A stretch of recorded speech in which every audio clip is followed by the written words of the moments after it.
हमारा गृह मंत्रालय है। अगर समय रहते 3 मिनट तो मेरे पास है, वो तो मुझे बोलने दीजिए। अगर गृह मंत्रालय ने, देश के गृह मंत्रालय ने ऐसी जो ताकतें हैं, जो बार बार इस देश में औरंगजेब का नाम लेकर इस देश में अस्थिरता पैदा करने की कोशिश की, उसमें कुछ लोग ऐसे हैं जो महाराष्ट्र में मंत्री है, जो केंद्र में उच्च पदों पर है, तो उनको अगर हम रोके नहीं तो ये देश एक नहीं रहेगा, ये देश अखंड नहीं रहेगा। देश में एकता और अखंडता कायम रखने का काम ये गृह मंत्रालय का है। लेकिन मैं देखता हूं सर, कुछ सालों से इस देश को पुलिस स्टेट बना दिया है, पुलिस स्टेट। और उनका काम क्या है कि विरोधियों को कमजोर करना, पॉलिटिकल पार्टियों को तोड़ना, यह गृह मंत्रालय का काम है हर जगह। एमपी विधायक, उनको खरीदने के लिए पुलिस की मदद देना। अगर ये हो जाएगा तो जो असली काम है गृह मंत्रालय का, लॉ एंड ऑर्डर रखना, सुरक्षा रखना, एक मणिपुर कल तक जल रहा था, लेकिन अब महाराष्ट्र को भी जला दिया, महाराष्ट्र को जला दिया। नई लाशें बिछाने के लिए गड़े मुर्दे आपने उखाड़ दिए, नई लाशें बिछाने के लिए आपने गड़े मुर्दे उखाड़ दिए, और वो भी औरंगजेब के नाम पर।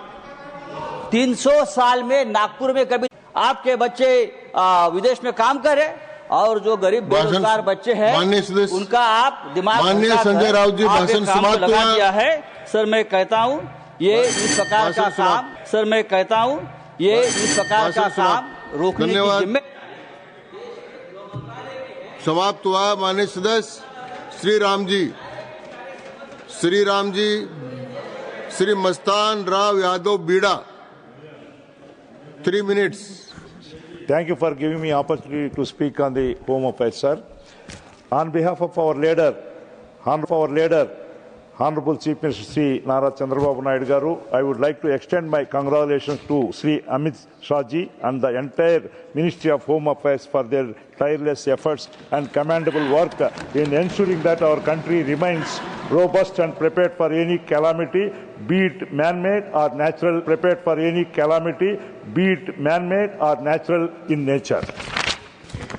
Sir, coming from the state of Andhra, in the modern day technologies for disaster management, the emphasis has shifted from a reactive to a proactive approach, focus on early warning systems, community-based disaster risk reduction and capacity building. Satellite, imaginary, remote sensing and geographic information systems have been extremely helpful. With social media, evolving security environment. As we enter the age of technology, there is a need for evolving security environment. As we enter the age of technology, there is a need for not only providing our police forces with proper training, knowledge and infrastructure to tackle the new age crime, but also updated and modern legislation that can hold perpetrators accountable, sir. Another crucial arm to tackle such crimes are forensic laboratories. I would like to urge the Honorable Home Minister Ji to not only establish a central forensic science laboratory in our state capital of Amaravati, but also establish an off-campus establishment of the National Forensic Science University as under the National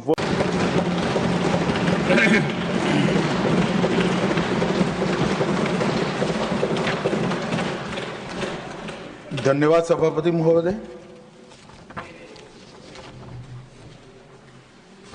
एक प्रकार से 2 दिन से ये महान सदन में गृह मंत्रालय पर पक्ष और विपक्ष दोनों के सदस्यों ने अपने विचार रखे। काफी उपयोगी सुझाव भी आए हैं, कुछ हमारी कमियों की तरह भी ध्यान दिलाने का प्रयास किया गया है। कुछ राजनीतिक आक्षेप भी किए गए और कुछ राजनीतिक रूप से टिप्पणियां भी की गई। मैं संसदीय भाषा के अनुरूप ही सभी चीजों का जवाब देने का भी प्रयास करूंगा और हमारी बात को भी रखने का प्रयास करूंगा। मान्यवर, कुल 21 सदस्यों ने यहां पर अपने अपने विचार रखे और एक प्रकार से